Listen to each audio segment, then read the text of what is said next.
les frérots. Alors comme d'habitude, j'ai scrollé un petit peu pour voir vos commentaires, pour voir ce qui vous intéressait un petit peu et tout. Et un truc qui est revenu en top commentaire sur presque chaque vidéo, c'était d'essayer de parler du mastering. Comme on l'a fait pour le compresseur, comme on l'a fait pour l'EQ, comme on l'a fait pour l'autotune, c'est d'essayer de prendre des trucs qui sont pas trop évidents et d'essayer de te résumer un peu le truc pour te montrer à peu près comment ça marche. Et pour le coup, s'il y a un truc qui est compliqué à comprendre, c'est bien le mastering. Parce que le mastering, c'est vraiment un truc qui va faire la différence entre un son pas du tout pro et un son qui commence déjà à avoir une qualité un petit peu plus pro. Tu peux faire en sorte que ton projet, il a un peu de cohésion et qu'il n'y ait pas de différence entre le mec qui l'écoute sur son téléphone ou le mec qui l'écoute à fond dans la voiture. Oh, y a un code PIN sur ta bouche pour qu'elle s'ouvre ou quoi?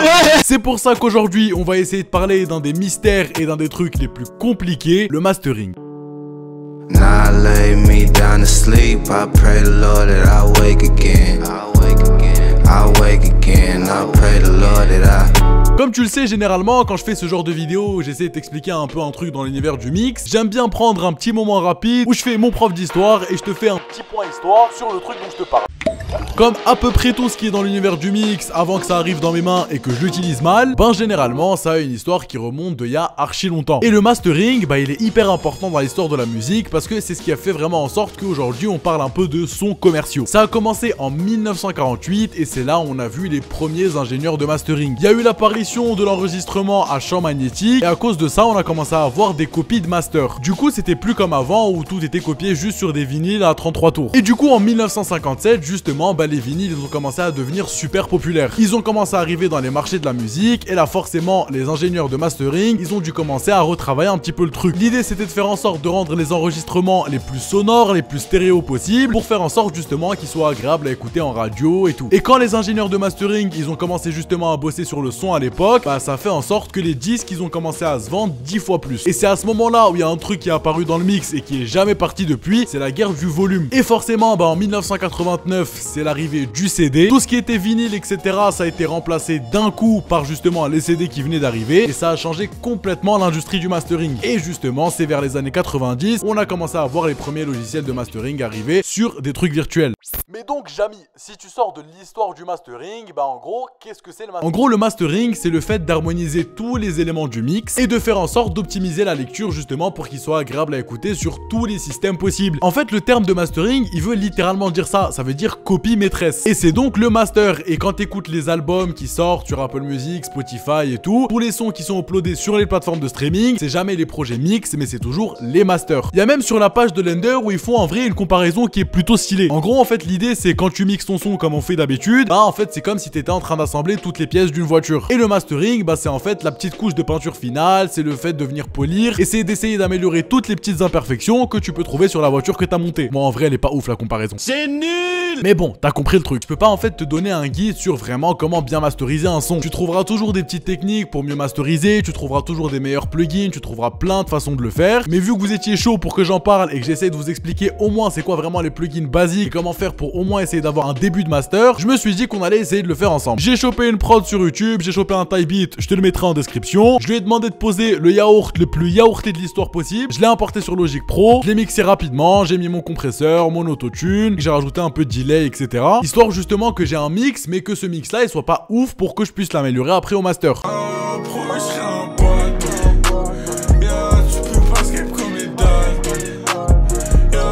Mais nous, on va essayer de prendre la technique qui fera en sorte que peu importe le logiciel où t'es, tu vas pouvoir faire exactement la même chose que moi. Donc tout ce que j'ai fait moi avec mon projet de mix, c'est que je l'ai exporté au format Wave. Ensuite, tu crées un nouveau projet sur ton logiciel et du coup, t'importes ton mix sur ce projet-là. Il y a un truc qui est important dans le mastering, ça s'appelle le headroom. Je vais pas pouvoir bien te l'expliquer, je vais te mettre un tutoriel pour que tu comprennes à peu près ce que c'est. En gros, c'est une idée de volume et ça veut dire le nombre de décibels que tu vas te laisser pour pouvoir travailler ton mastering. Nous, on va essayer de prendre les trucs pas très compliqués et même si t'es pas non plus hyper calé sur ce sujet là, tu peux juste amener ton projet de mix et on va pouvoir commencer à travailler dessus. Du coup maintenant que tu as ton mix final sur ton projet mastering, on va justement pouvoir commencer à travailler dessus. Comme je t'ai dit, le but du mastering c'est de préparer ce mix là pour être envoyé sur les plateformes de streaming, pour être envoyé sur SoundCloud et sur tous les autres trucs possibles. Si jamais tu masterises un son, c'est parce que tu veux qu'il devienne public et tu veux qu'il ait ce son un peu commercial, ce volume un peu commercial. Et comme d'habitude, comme on fait avec notre mix, la première étape pour ton mastering, ça va être d'utiliser l'EQ. Là, je vais pas prendre une EQ de chez Waves ou quoi, comme ça tu vas pouvoir pour utiliser n'importe quelle EQ, qu'elle soit gratuite ou qu'elle soit déjà sur ton logiciel, généralement, le premier truc que tu veux faire, c'est de couper tout ce qui se passe sous les 25-30 Hz. C'est des fréquences où il y a un peu de boue, il y a un peu de bruit qui se cache, etc. Ça va te servir à absolument rien. Du coup, 25-30 Hz, tu peux les couper. Ensuite, ce que tu vas faire, c'est que tu vas faire la même chose pour les fréquences hautes, sauf que là, tu vas plutôt aller chercher vers la région des 16-17 kHz. Et si tu fais ça, c'est parce que c'est plus agréable si tu veux poster ton son sur YouTube ou sur SoundCloud, ça passe mieux. Justement, c'est un des buts du master, c'est de faire en sorte que quand tu le postes, bah, les trucs soient agréables. Alors ça, c'est agréable pour YouTube et SoundCloud. En plus, ces régions-là, elles sont inaudibles si t'as plus de 30 ans. Là, ensuite, tu peux faire ce qu'on fait généralement quand on fait une EQ sur notre mix. Tu vas chercher les fréquences moyennes, la région entre les 200 et 350 Hz. Tu vas chercher où se trouvent un peu les bruits qui sont vraiment désagréables, qui sont pas du tout agréables à écouter, et tu vas faire tes petites coupures entre 0,5 et 3 décibels. Et du coup, voilà, tu viens d'appliquer la première étape du mastering, tu viens d'appliquer ton EQ. Là, toujours dans la même idée que le mix, ce que tu appliques directement après l'EQ,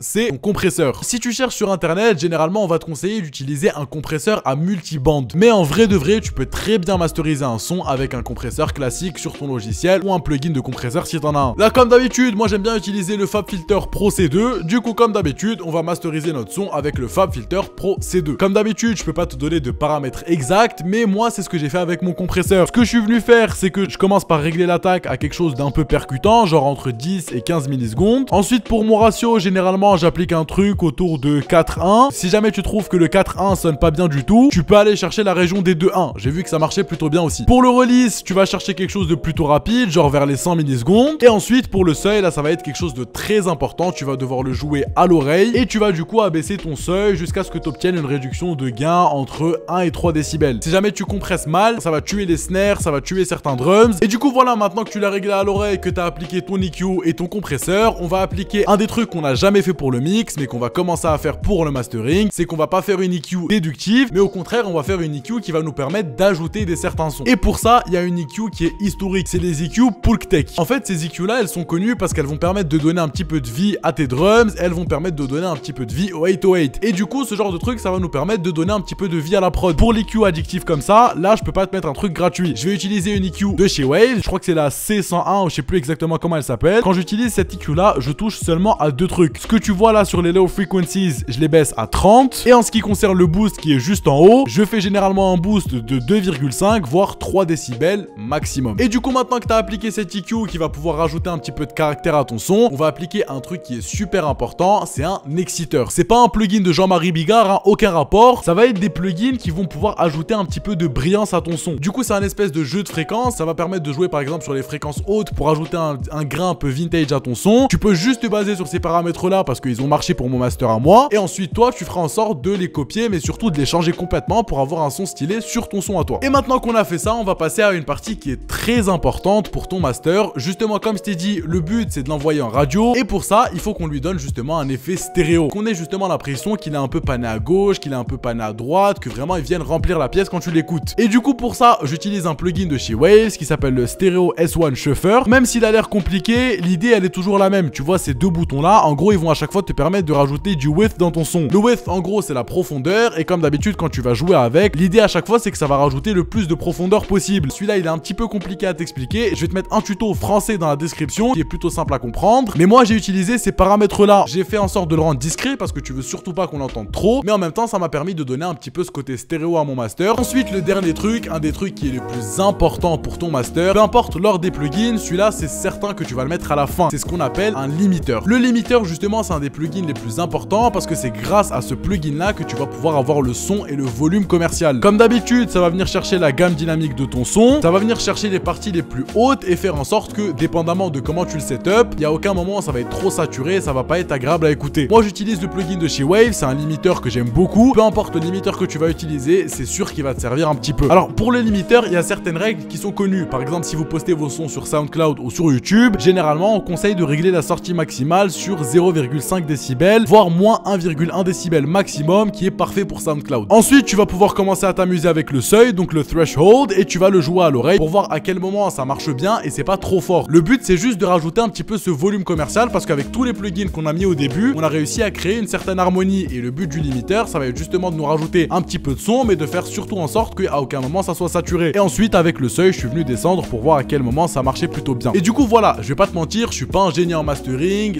Généralement, les ingénieurs mastering, ils boivent des petites tisanes, ils sont en pantoufles dans des studios incroyables et ils savent très bien ce qu'ils font. Et du coup avec les plugins que j'ai appliqués, on passe de mon mix final qui était pas fort, qui était pas harmonieux, où il y avait plein de petites imperfections, à un master qui ressemble plutôt à ça.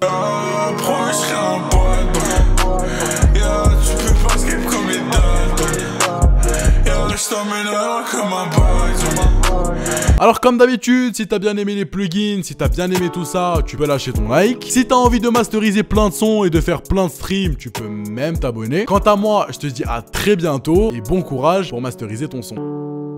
Now I lay me down to sleep. I pray the Lord that I wake again. I wake again. I wake again. I pray the Lord that I. Now I lay me